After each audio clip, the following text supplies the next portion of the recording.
ଦେଖନ୍ତୁ ମୁଁ ରାଜକିଶୋର ସାହୁ ସରପଞ୍ଚ ବାଲିକୁଦା ଗ୍ରାମ ପଞ୍ଚାୟତ ଯାହା ଆପଣମାନଙ୍କ ଦ୍ୱାରା ମିଡ଼ିଆ ଭାଇମାନଙ୍କ ଦ୍ୱାରା ଆମେ ଅବଗତ ହେଲୁ ବା ଆପଣ ଯାହା ପଚାରୁଛନ୍ତି ସରପଞ୍ଚଙ୍କ ଅନୁଦାନକୁ ବନ୍ଦ କରିବାକୁ ବର୍ତ୍ତମାନ ବ୍ଲକ ପ୍ରଶାସନ ବା ଚେୟାରମ୍ୟାନ୍ ବନ୍ଦ କରୁଛନ୍ତି। ଯାହା ମୁଁ ଆପଣଙ୍କ ଭିଡ଼ିଓରୁ ଯେଉଁ ମୋବାଇଲରେ ଯେଉଁ ଭିଡ଼ିଓଟି ଚାଲିଛି ବା ଯେଉଁ ବାଇଟ୍ଟା ଆପଣଙ୍କର ଯେଉଁ ଦେଇଛନ୍ତି ଆପଣଙ୍କର ଏକ୍ଜିକ୍ୟୁଟିଭ୍ ଅଫିସର ଅପଣ୍ଡରା ଜିପିର ବଡ଼ ଦୁଃଖର ବିଷୟ। ଯଦି ସ୍ପଷ୍ଟ ଭାବରେ ସେ ତ କହୁଛନ୍ତି ଚେୟାରମ୍ୟାନ୍ ଏବଂ ତାଙ୍କର କିଛି ନେତାମାନେ ଏଗୁଡ଼ାକ ସବୁ ବନ୍ଦ କରୁଛନ୍ତି।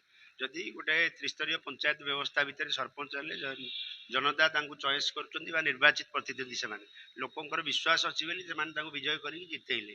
ତେଣୁ ଜିତିବା ପରେ ସମ୍ପୂର୍ଣ୍ଣ ଭାବରେ ସରପଞ୍ଚର ଯେଉଁ ଅନୁଚ୍ଛେଦ ଅଛି, ଯେଉଁ ତାର ବିଧି ବ୍ୟବସ୍ଥା ଭିତରେ ସରପଞ୍ଚ ଗୋଟେ ପାୱାରଫୁଲ୍, ତାର ସରପଞ୍ଚ ଅଛି, ତାର ଗୋଟେ ଏକ୍ଜିକ୍ୟୁଟିଭ୍ ଅଫିସର ଅଛି, ତାର ଗୋଟେ ପିଅନ ଅଛି, ଅଫିସ୍ ଅଫ୍ ଦି ସରପଞ୍ଚ, ତାର ବି ଗାଇଡଲାଇନ୍ସ ଅଛି। ତେଣୁ ତାର ଯେଉଁ ଅନୁଦାନ ସରକାର CFC SFC ଦେଇଛନ୍ତି, ସିଏ ତାକୁ ସରକାର ଲୋକଙ୍କ ପଞ୍ଚାୟତର ଯେକୌଣସି ଡେଭଲପମେଣ୍ଟ ୱାର୍କ ପାଇଁ ଗୋଟେ ଆକ୍ସନ ପ୍ଲାନ୍ ଖସଡ଼ା ତିଆରି କରାଯାଏ ପ୍ରତିବର୍ଷ ଏବଂ ସେଇ ଖସଡ଼ା ଯେଉଁ ଆକ୍ସନ ପ୍ଲାନ୍ ଅନୁସାରେ ପ୍ରତ୍ୟେକ ଗ୍ରାମ ପଞ୍ଚାୟତ ଯେଉଁ ବିଭିନ୍ନ ଭିଲେଜ ଅଛି, ଯାହା ଯାହା ମୌଳିକ ସୁବିଧା ଲୋକମାନଙ୍କର, ସେ ରାସ୍ତା ହଉ ବା ଡ୍ରେନେଜ ହଉ ବା ଯେକୌଣସି ସଂସ୍ଥା ହଉ, ସରପଞ୍ଚ ତାକୁ ଦେବ ଏବଂ ସେଇ କାର୍ଯ୍ୟକ୍ରମ ସେ ତାର କରିବ। ତେଣୁ ତାକୁ କୌଣସି ଲୋକ ଏମିତି ନାହାନ୍ତି ହସ୍ତକ୍ଷେପ କଲା ଭଳି।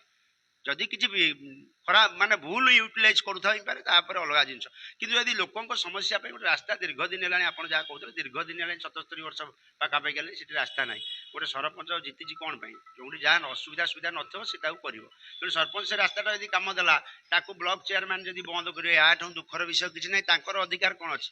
ସେ ବି କାମ ଦେଉଛନ୍ତି, ଅନ୍ୟ କାମ ବ୍ଲକ ତରଫରୁ ଯାଇଛି, ସରପଞ୍ଚ ତ ବିରୋଧ କରୁନାହାନ୍ତି। ସରପଞ୍ଚକୁ ବିରୋଧ କଲେ ବି ତାଙ୍କ କଥା କେହି ଶୁଣୁନାହାନ୍ତି।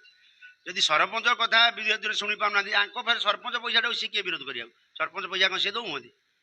ସରପଞ୍ଚକୁ ସରକାର ଦେଉଛନ୍ତି, ଗୋଟେ ଗାଇଡଲାଇନ୍ ଅଛି ସରକାର ଇଏରେ ସରପଞ୍ଚର କାର୍ଯ୍ୟକଳାପ ଶୈଳୀ କ'ଣ, ତାର ବ୍ୟବସ୍ଥା କ'ଣ। ତେଣୁ ଯଦି ସମ୍ବିଧାନ ବିଧି ବ୍ୟବସ୍ଥାକୁ ଇଏ ଚାହୁଁଛନ୍ତି, ଆମେ ସମ୍ବିଧାନ ବିଧି ବ୍ୟବସ୍ଥା ଉପରେ ପୁରା ଆଉ ଏମିତିଆ କାହିଁ କୋଉଠି ହେଇନଥିଲା। ଏଇ ବାଲିକୁଦା ବ୍ଲକରେ ଦେଖୁଛି ମୁଁ ଯାହା ଏଠି ହେଉଛି ପରିସ୍ଥିତି। ତେଣୁ ଏଇଟା ସମ୍ପୂର୍ଣ୍ଣ ଭାବରେ ନିନ୍ଦନୀୟ। ଲୋକଙ୍କ ସମସ୍ୟା ପାଇଁ ଯେ ଜଡ଼ିତ ଲୋକଙ୍କ କାର୍ଯ୍ୟକ୍ରମ, ଲୋକ ଆଗାମୀ ଦିନରେ ତାଙ୍କୁ ଚେତେଇ ଦେବେ ଠିକ୍ କି ଭୁଲ କ'ଣ କରୁଛନ୍ତି। ତେଣୁକରି ସମୟ ଆସିବ, ସମସ୍ତେ ଜନ ଆନ୍ଦୋଳନ କରିବେ, ଲୋକମାନେ ଆଗକୁ ବାହାରିବେ। ଯଦି ଠିକ୍ ହେଇଥିବ ଏଇ ଯେଉଁ କାର୍ଯ୍ୟକ୍ରମ ବନ୍ଦ କରିବାଟା କେତେ ଦୂର ଠିକ୍, ଲୋକମାନେ ତାର ଉତ୍ତର ଦେବେ ଆଗାମୀ ଦିନରେ।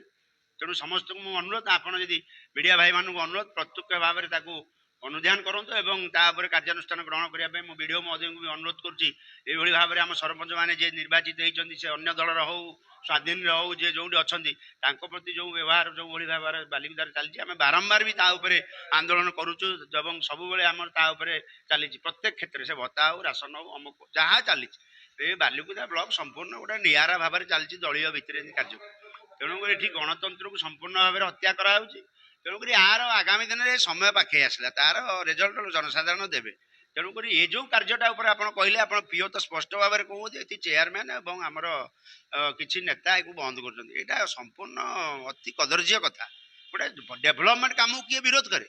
ଆମ ପଞ୍ଚାୟତ ଅନ୍ୟ ପଞ୍ଚାୟତରେ ଡେଭଲପମେଣ୍ଟ କାମ ବ୍ଲକ ତରଫରୁ ହେଉଛି, ଚେୟାରମ୍ୟାନଙ୍କ ଦ୍ୱାରା ହଉ, MLAଙ୍କ ଦ୍ୱାରା ହଉ, କାହିଁ କେହି ତ ଆମେ ବିରୋଧ କରୁନୁ। ଡେଭଲପମେଣ୍ଟ କାମ ହେବା ଦରକାର, ଲୋକଙ୍କ ପାଇଁ ଆସିବା ଦରକାର, ଫଣ୍ଡସ୍ ଆସିଛି କରିବା ଦରକାର। ସରପଞ୍ଚର ଯେତିକି କ୍ଷମତା, ତା କ୍ଷମତାଟାକୁ କେମିତି ମାଡ଼ି ବଉଛ? ତାକୁ ତମେ ଜିତେଇଥିଲ? ତାକୁ ସାଧାରଣ ଜନସାଧାରଣ ଜିତେଇଛନ୍ତି, ଜନସାଧାରଣଙ୍କ ପାଇଁ ସେ କାର୍ଯ୍ୟକ୍ରମ କରୁଛି, ତାକୁ କେମିତି ତମେ ବିରୋଧ କରିବ? ତେଣୁକରି ସରପଞ୍ଚକୁ ଅନୁରୋଧ, ସେ ତାର କାର୍ଯ୍ୟକ୍ରମ ଜବର କାମ କରିବାର ଦରକାର, ତାର ଅଧିକାର ଅଛି ସେ କାମ କରିବ, ତାକୁ କିଏ ଅଟକଉଛି ଆମେ ଦେଖିବୁ। ତେଣୁ ତା ପାଇଁ ସେ ବିଧି ବ୍ୟବସ୍ଥା ଭାବରେ ଲଢ଼େଇ ହେବ ଆଗାମୀ ଦିନରେ। ତେଣୁ ତାକୁ କେହି ବନ୍ଦ କରିପାରିବେନି। ମୁଁ ଯେତିକି ଜାଣିଛି କେହି ବନ୍ଦ କରିପାରିବେନି। କାହାର ବାପାର ତାକତ ନାହିଁ ଗୋଟେ ସରପଞ୍ଚ ଫଣ୍ଡକୁ ବନ୍ଦ କରିଦେବ। ତାପରେ ଆମେ ଲଢ଼େଇ ଭିଡ଼େଇ କେମିତି ସରପଞ୍ଚ ମାନେ କରିବେ ତା କାର୍ଯ୍ୟକ୍ରମ ସେ ଦେଖେଇ ଦେବୁ। ସେଥିପାଇଁ ବ୍ୟସ୍ତ ହେବାର ନାହିଁ, ସେ କାମ ହେବ ନିଶ୍ଚିତ ଭାବରେ ହେବ।